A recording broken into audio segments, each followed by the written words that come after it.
Welcome, everyone. I am John Ryan. We did have a video issue there in the beginning. It just didn't start. But I know you want to see our handsome faces. And we were talking about, the lack of hair as it applies to something in sports betting. But I think it's true that you can't have hair and brains both. So I definitely have two of the smartest guys on the planet talking about sports betting with you. I still have a little bit of hair up top. And yes, I did bet the Dodgers to win the World Series, which I knew Rudy Reyes would like quite a bit, I believe. But we were just talking about the situation with the Rams trading quarterbacks with Minnesota, which is just really breaking out right now. And it is blowing my mind, for lack of a better way of putting it. Thank you, Sam Darnold, for all that you've done for our team, but screw you. We're going to throw you into a team that's throwing in the towel, and it's going to be probably worse than the Raiders. And that is just mind-blowing. That just shows in professional sports. And though you played professional football, so you're only as good as your last game, I guess. I mean, this is pretty incredible. He didn't even have a bad game. I mean, they had a chance to win if they would have obviously converted a few more first downs and scored there at the end. But there's so many – it's like the Bill Buckner play, there was two other errors before that one. It's not always the last play of a game. It's never the last play of a game that causes you to lose. It can cause you to win, but it never causes you to lose. Sure. The loss happened way earlier. But let's hear what Rudy has to say about this. And I know he's excited about there's something you mentioned something about the cupboard being bare or something before we went on the air. I want to know more about that. Well, the cupboard's bare, but the cup is half full, and he's sitting in this bare cupboard. There's really nothing else in there. Look, when you look at the Rams, there isn't a whole lot there. When I say that, there's no meat on the bone. Again, going back to the foodless cupboard, if you will, and the cup being half full is really their only true trading piece outside of the Matt Stafford conversation, swapping over to Minnesota, which I think would not be a good move during the regular season. And as I said, it'd be better in the offseason to have this type of move. The bottom line is the Rams are horrible. They barely stopped the Raiders, and obviously in their first win. But there's a lot to like about this Minnesota Vikings team. I interviewed Sam Darnold when he was drafted by the New York Jets. Of course, we know what happened there. And his ability to adapt through different changes and going to different teams in Carolina and truly in the 49ers found his way into a Viking system that seems to be working for him, working for the team. And yes, they lost last week against the Detroit Lions, which is always going to be a tough out when you play against the Lions, regardless of where you play them, whether it's on the road or at home. I think that Minnesota off to a 5-1 start, still pretty darn good, at least in the NFC playoff picture. If you were to have that conversation against the Rams team, just can't seem to get off the ground running. You have all this talent and they're injured, or you have line, B, and they're not playing very well. So a lot of mistakes for the Rams early going. And I think this move with Cooper Kupp's probably a good thing to have right about now to spark your offense to get more production from other guys who may be, Cooper Kupp being doubled on a regular basis off the line could have something to do with why he's not getting the looks that he should be getting. But I think teams like the Steelers would receive a huge jolt by getting Cooper Kupp in that system. We're just going to have to see how that works out. And the further conversations that go on about it, the more likely, right? Steelers were in conversation with Brandon Ayuk. Well, we didn't know that. We knew that happened. We didn't know is Ayuk would end up being injured and out for the season. Another conversation is surrounding Devontae Adams, who got smoked by the Steelers not once but twice in the same season. Second was 3 catches for 30 yards for Aaron Rodgers-led offense, who himself is dealing with a lot of physical injuries, now an ankle to add to that list. So there is a lot to like and a lot not to like when you're talking about the Minnesota Vikings. I'll say, let's pass it over to Bo and see what his thoughts are on these latest developments in the NFL. I'm still in shock that Minnesota would even consider messing with that chemistry. I mean, the offense is arguably the best in the NFL. What do you think, Bo? Yeah, I mean, it seems crazy, although at the same time on its face, can you say that Darnold is a better quarterback than Stafford? Probably not. based on track record, right? That being said, they're only in talks, right? So who knows if that's actually going to come through. We're 4 days away from the trade deadline, right? I believe it's 4 p.m. Eastern on Tuesday, if I remember right. So they have 4 or 5 days to try and figure this thing out. But the Cup end of it sure sounds like the Rams are ready to pack it in for the year and go ahead and start this rebuild.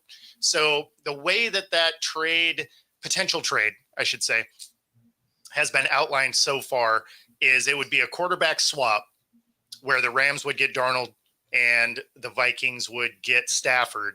I'm sure there would be picks involved as well. Otherwise, why would the Rams do it? But if you're the Vikings, I'm not sure why you would entertain this. Darnold has been playing out of his mind. He was a high-end pick when he came into the league.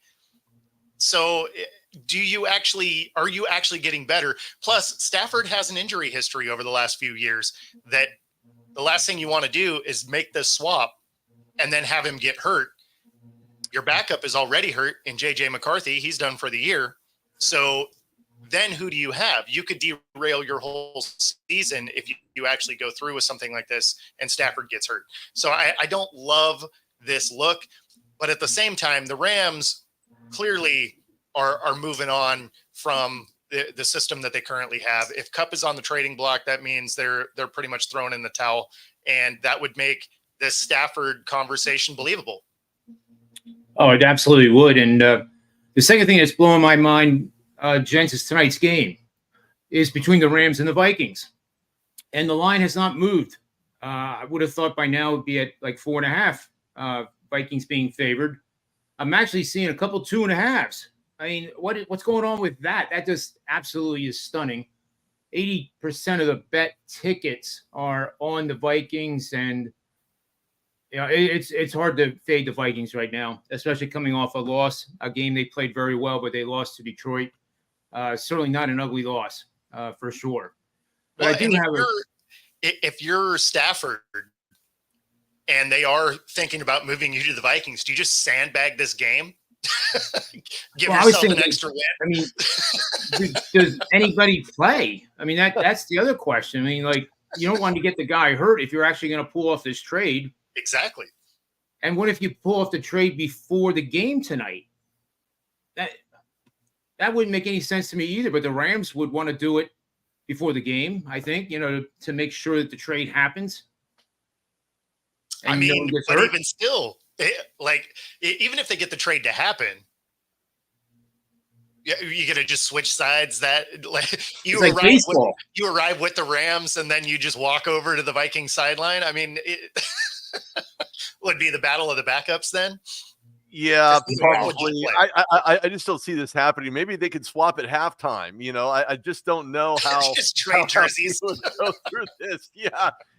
Post game, you trade jerseys with Stafford. Like, oh, okay, I guess I can do this. Look, the bottom line is right now it's just talk. We don't know what that really truly looks like within the confines of the actual conversations that are going on in these general managers' offices, if in fact it's actually happening. Now, with that being said, I think there's a lot to like about what the Rams are trying to accomplish. Look, they aren't the Kansas City Chiefs who decided to acquire DeAndre Hopkins, whose numbers are down relatively, but who do you think he's getting the ball from? Well, that's Will Levis, who throws more interceptions and he has touchdowns. So it doesn't surprise me to see the Rams in the conversation and trying to follow the lead of where the Chiefs are actually trying to take this team to a perfect, obviously 7-0 record.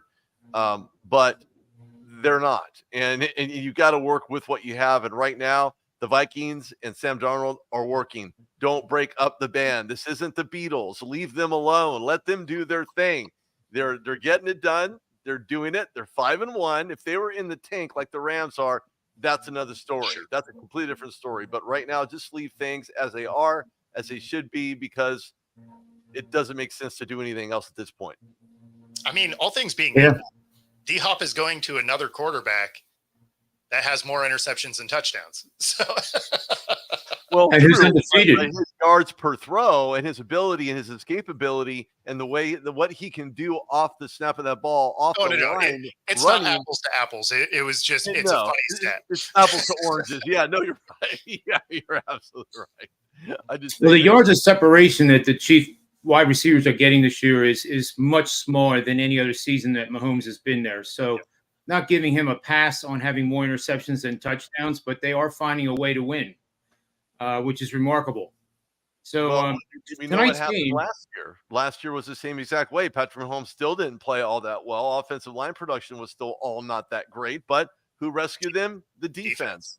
Yeah. So it just goes to show that, defense does win championships, but you still have to have a manageable quarterback to snap that ball. We're not talking about Neil O'Donnell for the Steelers, taking over for Terry Bradshaw, and all of a sudden you're going to be able to throw 60, 70 yards to a open Lynn Swan, or just no, the defense carried them on in that regard. So we've seen that happen. I don't know what the Rams are going to look like. They don't look great defensively either, especially when you're trying to stop the run. I think they're somewhere in the latter part of the 20th percentile of being able to stop the run. They've just been gouged. And so I don't expect this to be any different tonight against the Minnesota Vikings at all. Now, with that being said, Kupp is playing tonight, and Jefferson also will share the same stage.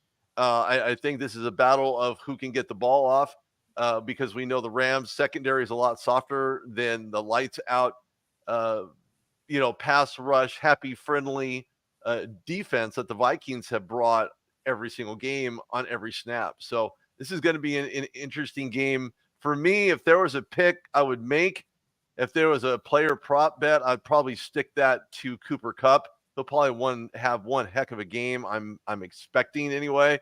But then the battle of the quarterbacks, is that going to be a player prop bet? Probably. And I think you're going to see Sam Darnold with that wonderful ginger beard that he's got going on. I wish I can grow one like that.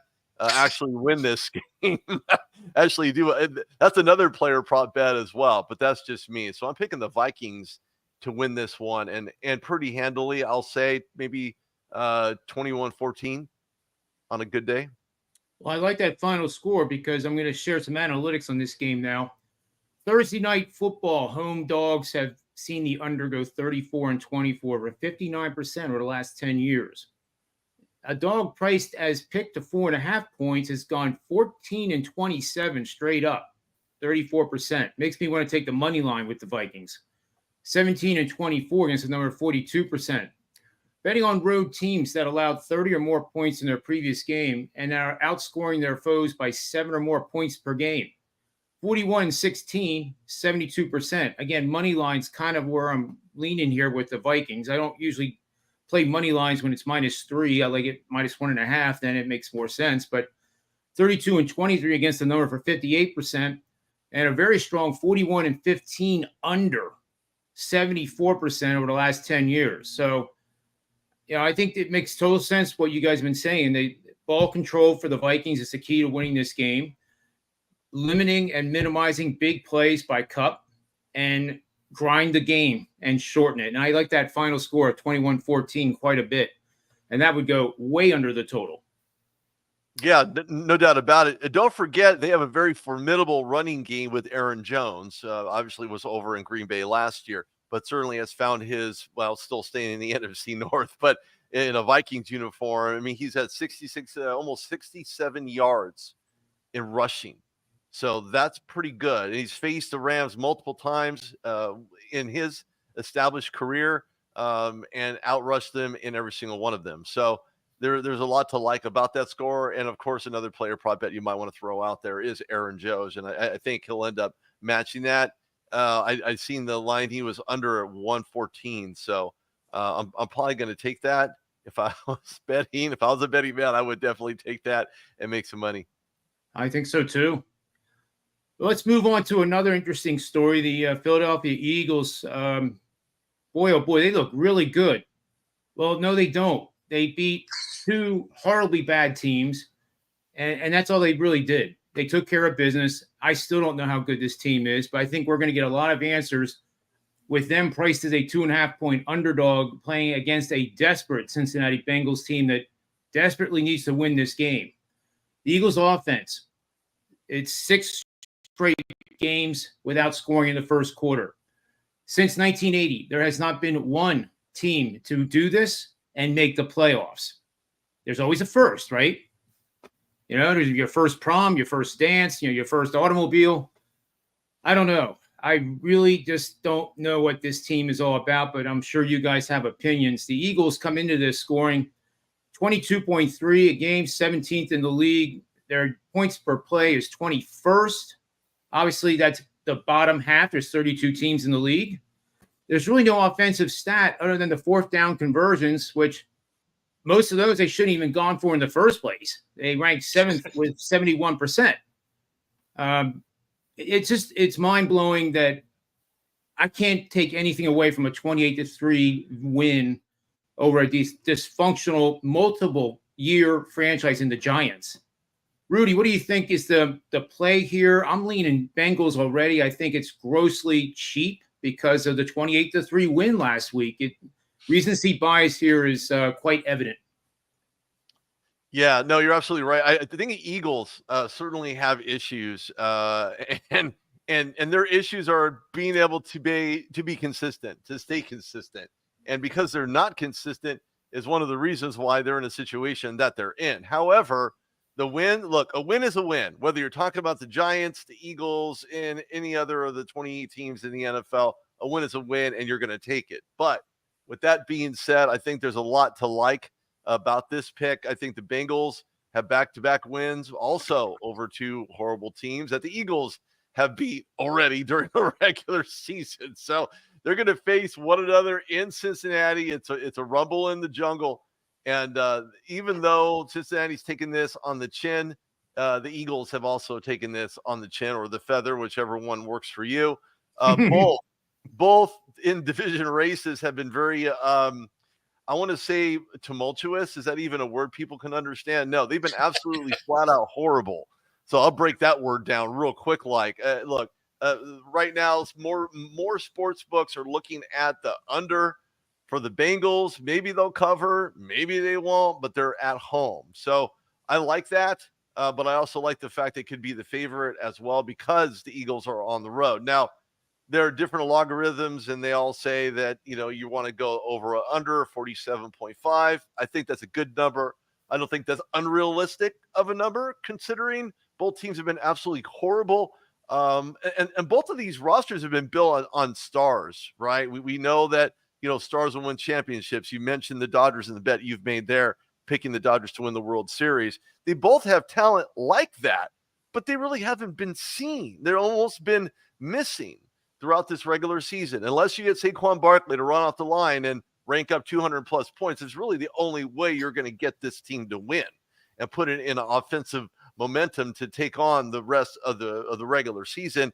And heaven forbid, not talk about the playoffs, because we know what happens at that part of the conversation. But Jalen Hurts 4-2, Devontae, Saquon, I don't know. I think them taking down the Giants was kind of a segue into what this offense could look like if they were to really get it together and stay consistent. I just don't know that they're going to be able to do it. Yeah, 2 straight from 2 horrible teams. That doesn't say a lot to me. And I think the Giants could probably have that conversation, as well as Cincinnati, who can be part of that conversation too. Say, well, we beat the Browns. Okay, what do you want? A championship ring or a participation trophy? It's not going to happen. I mean, it's going to be tough, but they both have wide receiver talent. Both quarterbacks have it. So we're going to find out. But in all fairness, the Bengals are at home, and they've been playing relatively better at home than they have on the road. So I'm taking the Bengals in this one. If there was a score, I'd say Bengals. It's not going to be a big thriller. I'm going to take the Bengals at maybe 21-17.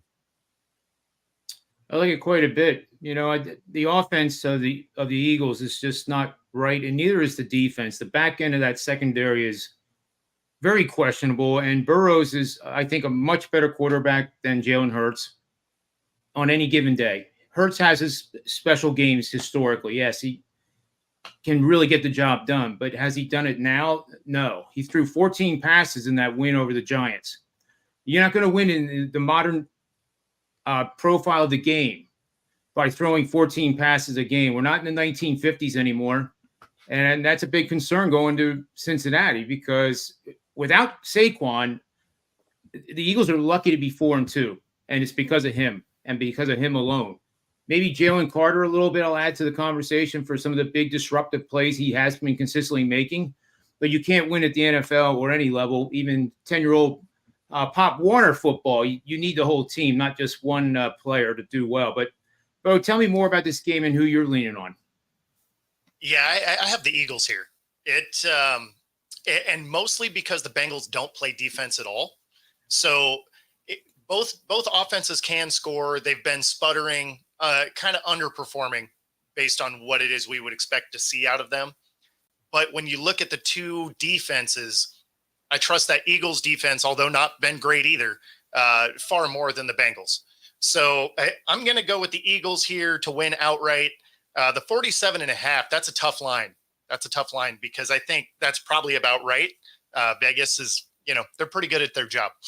But I would take just barely the over, mostly because neither team plays good defense, especially the Bengals.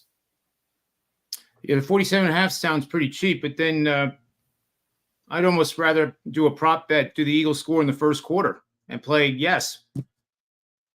I think there's probably a pretty good probability that you finally get something done. I would take that prop bet. Yeah, I would take that too. Yeah. Every day and twice on Sunday. Yeah. Let's move on to the next game here. And this is the New York Giants at Pittsburgh Monday night. Oh, sorry, wow. I think that out loud. No, I think the same thing. I mean, here's a team that is really in disarray, another one. And, it just seems like the NFL this year is really starting to sort itself out. And we already know who the pretenders are, the teams that are not going to do anything. And unfortunately, I thought the Giants had a chance to actually be at least contending for a playoff. And by the way, if the season ended today, the Eagles would actually be out of the playoffs. So would Dallas. So it's not unimaginable that both those teams don't make it to the playoffs. I'm not cheering for them to do that. I'm just saying it's not unrealistic that would happen. But the Giants are 30th in the league, 14.1 points per game. I mean, Minnesota scores that in like the first quarter. It's just mind-blowing. Pittsburgh's defense, number 2 in the NFL, 14.4, allowing 298 yards per game. Number 3 in points per play at 0.249. Number 9 in yards per play overall, 5.2. And number 3, allowing 1.6 touchdowns per game. On the flip side, Pittsburgh's offense is mediocre, but they are playing well. And the guy from Seattle really showed us who he was. And it was almost like he turned the clock back and they played extraordinarily well again. So they're 5-2. Nobody thought that was coming. You guys know I have a ticket for them to win the division. And I thought by now my pizza money would turn into toast and I just would tear it up and put it in the trash. But it's very real right now. And it'll be interesting to see down the road, and that's not too far away. They play the Ravens, and that will determine, I think, the winner of that division. But let's start with Rudy here because he does know an awful lot about the Steelers and a true passion of that team. So tell us, are Pittsburgh going to take care of business and win this game? I think so. And I say that very timidly because we know that the Giants have the propensity of actually coming back and winning games, or at least getting close to winning games. And of course, this is prime time. I would not expect the Giants to roll over easy. This is going to take a minute to get this game going, at least for their offense, which has been relatively and then on the defensive side of the ball for the Giants, secondary is soft like butter. And so we know that anybody can take a slice of that. No pun on the big apple, but when we look at the Giants, they are who they are, and they're not going to change anytime soon. I think Brian Daboll's on the hot seat. There's a lot of questions in regards to quarterback play, offensive line play. And look, the other side of this ball, it's not a big mystery, is TJ Watt. I mean, he has been absolutely on the tear this season, posting his 100th sack during the regular season and basically minusculed any efforts that the Jets had put forward. And just want to throw this out there that the hype about Devontae Adams going to New York really was a bunch of that, just hype. So the fact alone that he was only thrown 2-3 times with 30 yards says a whole lot about this offensive line. quarterback play, offensive production overall has not been very good for the Jets, consistently bad for the Jets, and very consistently bad for the New York Giants. Now, with that being said, yeah, you're right. Steelers offense received a spark from Russell Wilson. And I'll say that spark because some of those rainbow throws reminds you of a classic Russell Wilson. We've seen him do it in Denver. We've seen him do it in Seattle. He's already won a ring. So there's a lot to like about this offense. A lot of Steeler Nation is really up in arms in regards to how well he played. Of course, Tomlin wants to minimize it by saying, well, we're going to let this be our guide. And his Tomlinisms just run through the roof and probably has a bunch of leaks in it. And if you live in a glass house, don't throw stones. And I think this is another game where the stones will not be thrown. Russell Wilson will get another start. And you can't have a better quarterback and / backup situation than you have in the AFC North. I will say that as a bona fide fact. There were conversations surrounding that before the season started. And I said that before it started, and I'm saying it again. So I think the Steelers' role in this one, I don't think it's anything that's like a gigantic mystery. Russell Wilson will get his second win. And to be quite honest with you, the Steelers team will be 6-2. And I've said this before as well, and this will be the last thing I say on this game. You're right. When it comes to who beats and who plays against one another between Baltimore and Pittsburgh will determine who the AFC North winner is. It may not happen as the Steelers go into their bye week after this game against the Giants. We'll come back and face the Commanders with an injured Jaden Daniels. But then the AFC North matchup begins. That's where you get the Bengals. That's where you get the Browns. That's where you get the Ravens. So this season is far from over, but if the Steelers can win out, they'll win the division and we'll go on into the playoffs. We're not talking limping with Mason Rudolph and a quarterback conundrum. This is going to be solidified with the 1-2 punch from the Steelers from the quarterback perspective. I like the breakdown, Rudy. I like it a lot. I just don't see. The only concern I have is everybody and their brother is betting the Steelers. So here's the point. They're 6.5 point favorites now. It's likely it's going to go to 7. Whether they push it enough to get to 7.5, which the books would never allow to happen unless it was overwhelming and they had to. It's not going to go down. It definitely is not going to go down. And Daniel Jones is, he got benched. And look who he got benched for. There was no spark there, to use your word, Rudy, no spark at all. And all it did was divide the team even more, in my opinion. Daniel Jones, what does this team have to play for? That's my question. Bo, do they have anything to play for anymore? Just jobs, right? Like they're just trying to stay in the league and draft picks. Yeah, right? Like it's an ugly situation there for the Giants. The Steelers easily win this, but let's calm down on Russ being amazing.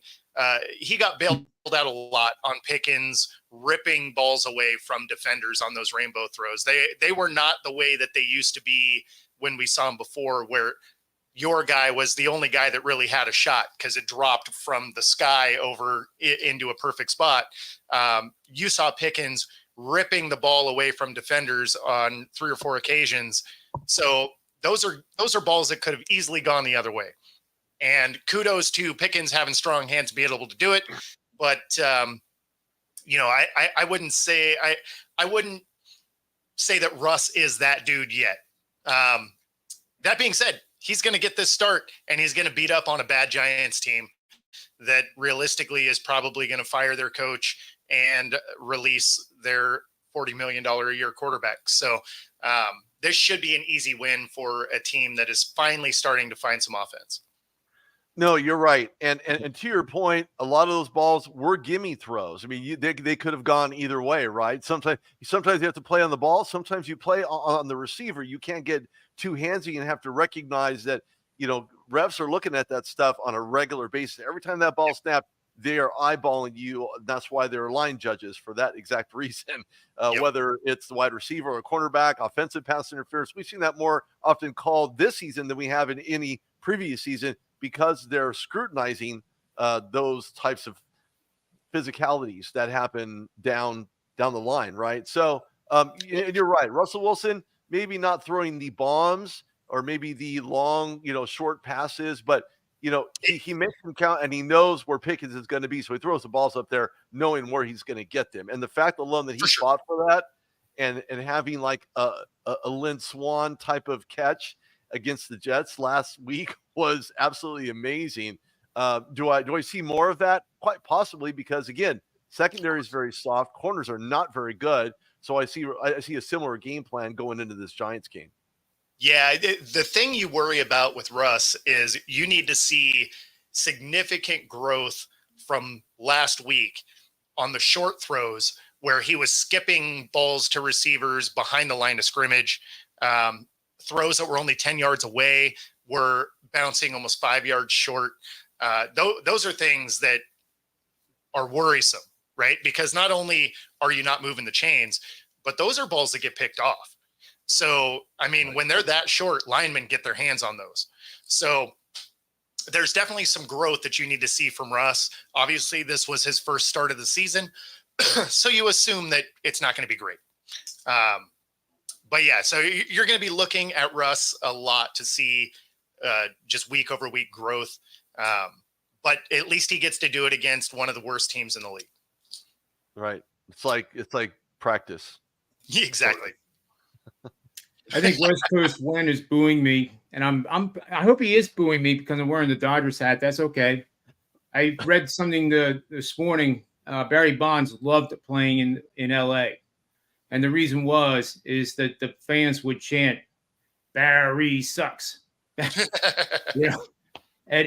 it fuels athletes. I've seen guys like Mike Piazza over the years hit 3-run homers in Philadelphia because he was getting booed because he was from Norristown, which is a suburb of Philly. But I think the neat thing about this whole series is that this is the 21st time that these two teams are meeting. It's going to be awesome. And that's about all I have to say about it, other than Jack Flaherty being on a Little League championship team from Southern California, and now gets to be the first guy to be from Southern California and pitch in the World Series since Drysdale. Wow. Enlightening. Speaking of pitching, I have to pay homage to the late Fernando Valenzuela. Oh, yeah. Who had passed away just a couple of days ago. I remember listening to him on the AM band Realistic Radio with a leather pouch. I think people probably know what that is. And it was Vin Scully making the call as usual, on the call, on the dial. The guy, such a professional. And there was one video I'd seen of him standing on the mound saying, "Oh, I think I tore my rotator cuff." And then all of a sudden he calls out this lefty who won the Cy Young Award in Fernando Valenzuela, obviously when he was still alive, clearly. And it was probably one of the most touching moments in Dodgers history, and one of the best Dodgers to ever play the game outside of, obviously Steve Garvey, and, the list is endless, of course. But I think there's a lot to like about the Dodgers moving forward, at least from a betting perspective. But I'm an LA native, so my team's not it has no skin in this game. So the Dodgers will end up taking this one as well. Yeah, Fernando, if you've never seen him pitch, you can go on YouTube and look at the videos. Like, a lot of our people watching this show are much younger than us, and that's a compliment. And if you've never seen this guy pitch, he would actually look away from the strike zone area and scare the crap out of batters. And he would look to the heavens. Sometimes he would actually deliver the ball with his eyes closed. Michael Jordan did free throws like that. That can't hurt anybody except his stat line if he misses. Fernando was throwing fastballs with his eyes closed. I mean, the guy was just amazing. A real workhorse, too. If you look at his career numbers, my God, the number of complete games. Insane. It's just 20. Yeah, I mean, it's just amazing how many 20 games. Hey, don't we have one more NFL game? Yeah, we'll do that quick, and then we'll do our best bets. And we have the Chicago Bears coming off the bye week, going into Washington, D.C., which is going to be a popular thing in a couple weeks, I hear. I forget what that's all about. But anyway, Jaden Daniels is hurt. And the good news is they have Marcus Mariota. who, in my opinion, is the best backup quarterback in the NFL. He was a backup for the Eagles and performed admirably well. So I do think this is not an upgrade. I'm not saying that, but I do think having the line, if Jaden Daniels is playing, this game is probably pick to maybe Washington favored by 1. Getting the 2.5 with that hook, I kind of like this home live dog, and that's my lean here. So, Bo, what do you think here? Man, this is one I keep my money in my pocket. The Bears are inconsistent. I like their defense. Their offense isn't consistent enough for me to want to pick them. But with Daniels injured, I don't share the same belief in Mariota that you do. So this is a game I think can easily come down to a coin flip at the end of the game. I'm still kind of leaning with Washington here, but man, it's going to be an interesting game. In live in-game betting strategy, you just triggered this in my head. Would you be more interested if Chicago scores on the opening drive and makes it 7-0 and then take Washington? That's something I would do. I probably would. I would because that would make it more interesting. That would put more pressure on Mariota. Not that he's been great, because he hasn't, and historically has not been great. And I've never been a believer in Marcus Mariota. I'm going to be completely honest here. Exactly. No Ohana for me. That's a hard pass. My money's going to stay in the bank because I'm not going to waste it on this game. And in all fairness to the offense for the Chicago Bears, the defense looks good at times, not great at times. They stop the run when they want to, and other times let it through like it's Niagara Falls. So it's really hard to know what Bears team's going to show up. But if there was a receiving core I would take and a player prop, it would be Terry McLaurin. It would be Terry McLaurin. There's no question. The guy has been an absolute beast. He showed up last week with this tippy-toe, tiny toe dance in the end zone for a huge touchdown for the Commanders.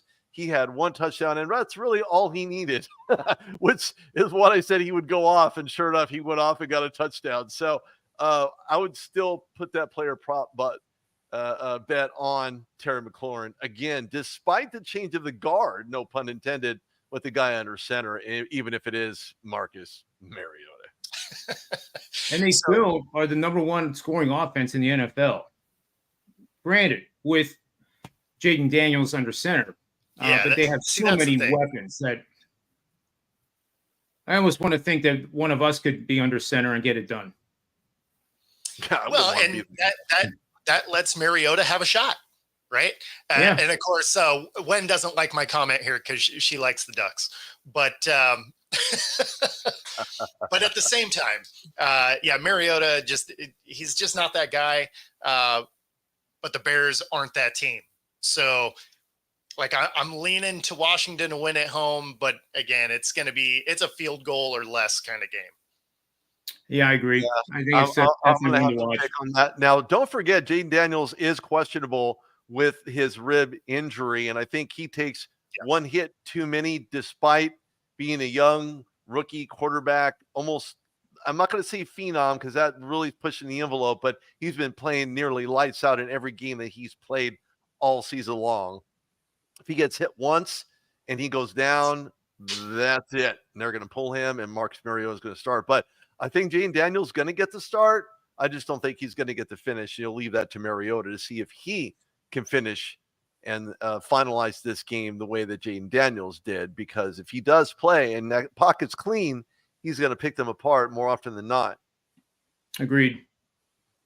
Let's do our best bets, and then we'll wrap it up. We're 12-5, gentlemen, against the spread. 71%. We hope to keep it going. Sometimes I know personally when we get into these aerified levels, you do regress. It's like, Michael Jordan scoring 40 points in 3 consecutive games, and then he doesn't. Anyway, my best all about bet, the ones you make and not the ones you miss. I think that's true. Very true. My best bet for the show is going to be the under in tonight's game. I'm a little leery to take the Vikings, even though it's a short line. It seems too good to be true, but if the Rams do score first in this game, 7-0, I'm going to have an appetite to then go in and see where that price is for the Vikings. I don't see the Vikings losing the game, but I really don't want to lay 3 or 3.5, and this line may actually start climbing towards 4 by game time. But I do like the under quite a bit for the two systems that I mentioned earlier in the show. Rudy, what is your best bet?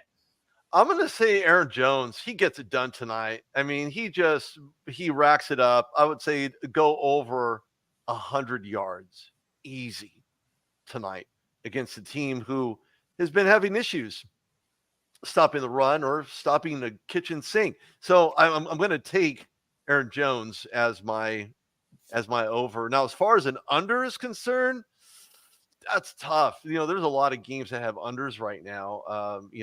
Teams like the Bills and Seahawks. We talked about the Bears, Commanders. I'm going to take the Denver Broncos, who are under by 9. And yeah, Carolina's been bad, and we know they haven't been consistent, and it's all been great and wonderful with the Bryce Young's now starting again under center for an injured Andy Dalton. But I'm going to take the under. I'm going to take the under for the Denver Broncos to get this dub. Very good. And Bo, you're the anchor here. Give us your winning bet for the show. Yeah, so I'm going to take the over on the Titans-Lions game. The Lions are an 11.5-point favorite. Not only do I think they cover, but it's the over-under that is interesting. It's only 45 points. There's a good chance the Lions put up 45 points.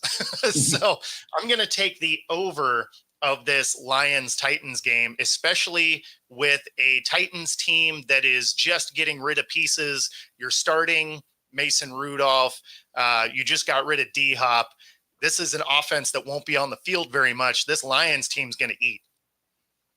They're going to feast. Yep. Oh, yeah. I agree 100% on that one. So there you have it. Make sure you follow Bo Crouch on his great football talk shows. Rudy Reyes at Fox 26 KMPH in Southern California. And go Steelers. So thanks for watching. Till next Thursday at 11 a.m. Always remember, bet with your head, never over it. And may all the wins be yours.